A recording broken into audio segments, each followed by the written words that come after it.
Kaiju Blues issues 1 and 2. Yes. This is a Kickstarter series that's been going on for a little bit now, and we decided like, hey, like let's cover this one.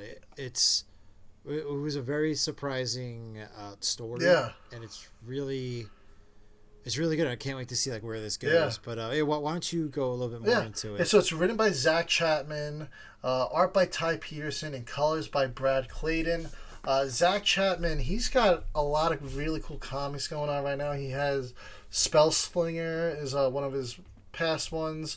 One that I'm really excited for that's coming out is Dino Knights. Looks so cool. Yeah. It's like these time traveling dinosaur.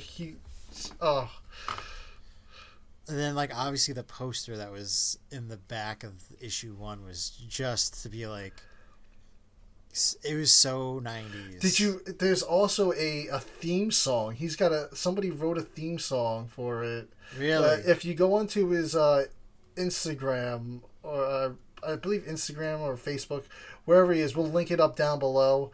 There's a Dino Knights post with the poster, and it's like a video with the theme song, and the theme song is just like, oh man, I just want to like wake up on a Saturday morning and watch this. Like, it's so cool.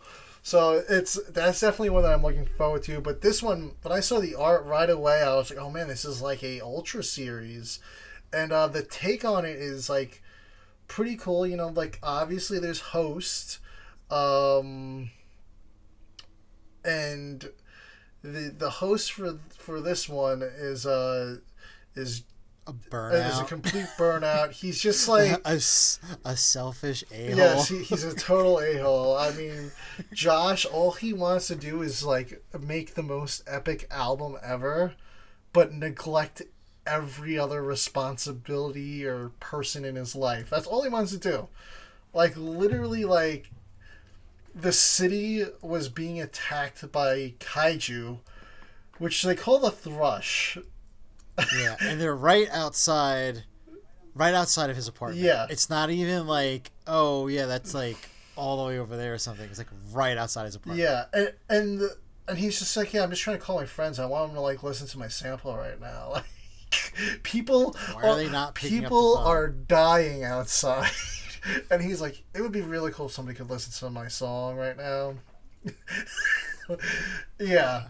Yeah, so that's the type of main character we have for this series here. He's quite a burnout.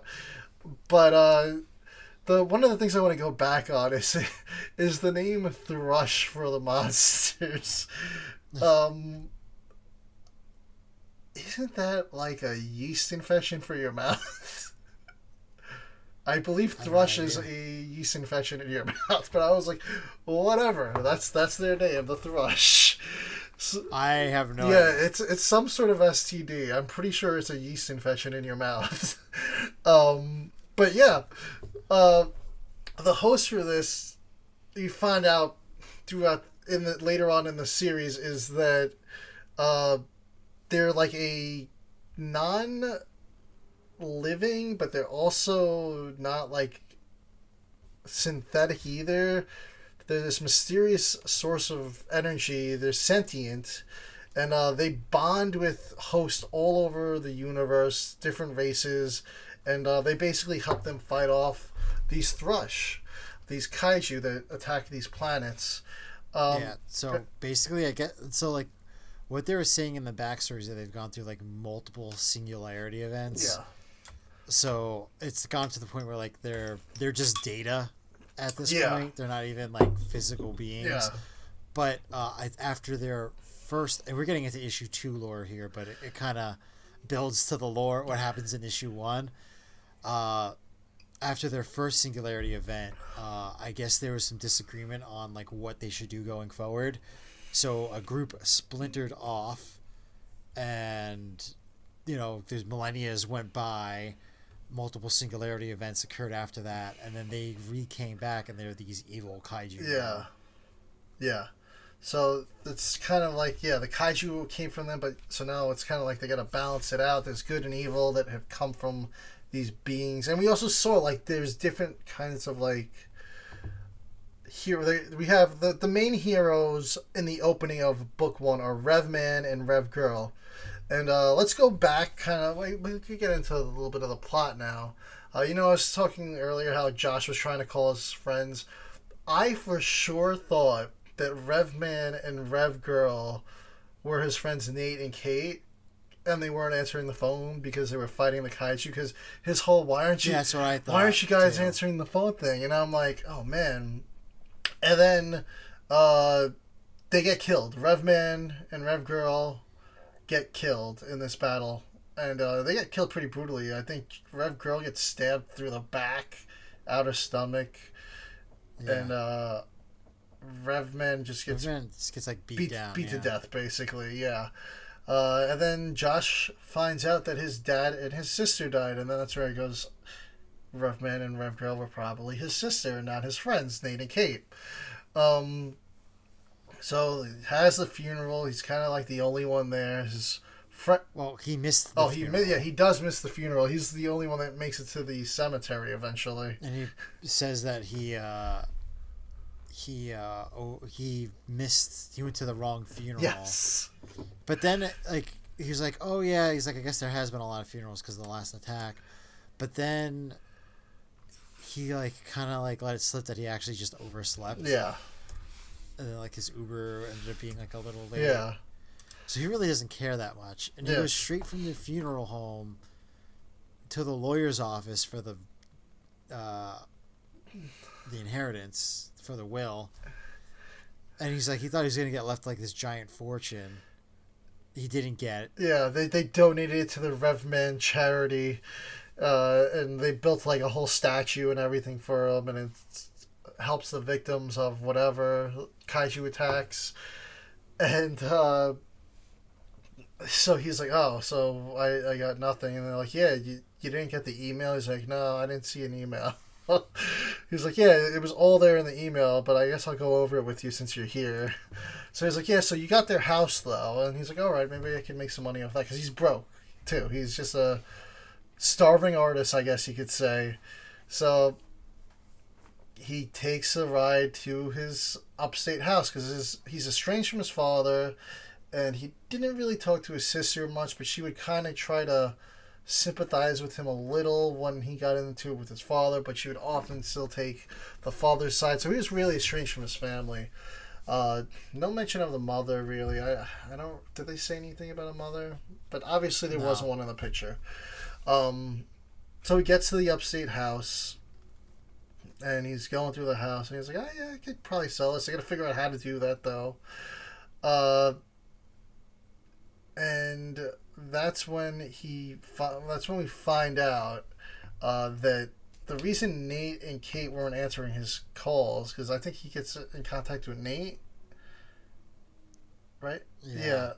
The reason they weren't answering his calls was because he apparently tried to have a threesome with them, because he was drunk and he thought somebody said threesome, but nobody said threesome. Yeah, so they're just avoiding him like the plague. Yeah. At least Kate is. Nate's trying to be oh, but he's my friend. Yeah. But he's my screw up of a friend. Yeah. I don't really want too much to do with him, but I want to make sure that he's okay. But part of the will is you get the house, 78 acres it's on, and the shed. Yeah. And and the shed is capitalized and underlined. Yeah. So he's I finally get to go into the shed. Dad spent more time in here than with me. Of course the combo is his sister's birthday. Yeah. It goes in, and then instantly he gets scanned by this oracle, which we find out later is his I forget the name of the Rev Lord, the symbiotic being. Yeah, the Rev Lord. But he gets scanned, and they're he's not compatible. Yeah. but they're we have to because there's Rev Man's override. Yeah. So yeah, he bonds with it, becomes the next Rev Man, and right off the bat is attacked by two kaiju. He runs away. This is right in the second issue now. He's running away. It does not go well for him, and he shrinks back down and hides under a log, and the kaiju leave. That's when he calls Nate, and he's like, listen, I got dropped off here by the taxi. I have no way to get home. I'm upstate. Can you come get me? And Nate shows up. He's all beat up, and he basically tells him, oh, I got in a bar fight. Yeah, I was just jumped by two guys for no reason. Yeah, because the Rev Lord's telling him, like, don't let him know, like, what you are or anything like that. So he keeps changing, like, his story. So Nate's clearly like, something's up with this guy. But clearly something happened because he got beat up. And he keeps talking to the Rev Lord now in his head. And he's like, well, who are you talking to? Yeah. So, it kind of, him and Nate continue their conversation. We've already highlighted a bit of it. But, he's like, oh, man, I could sell the house and, I should be able to just need like $5,000 worth of studio time, and I should be able to record an album. And he's like looking at all this stuff, and he's like, oh, I could probably record 12 albums with all this stuff. And he keeps trying to get Nate to listen to his music. Nate's not interested. Like, just like really like, oh my God, this guy's like, I'm over it. So self-absorbed. Yeah. He's like, I got Kate. I don't need this. Yeah. So basically it ends with like the Rev Lord like, hey, like, you do have to fight these kaiju. Like, you can't just be a musician for the rest of your life. Yeah. And he's like, no, that's not my problem. I'm gonna make the best album ever. And this is obviously where we get like the huge like lore dump that we did earlier in the review. But then he's just like, no, you actually don't have a choice. And then it ends with him like transforming because there's kaijus outside of the house. Yeah.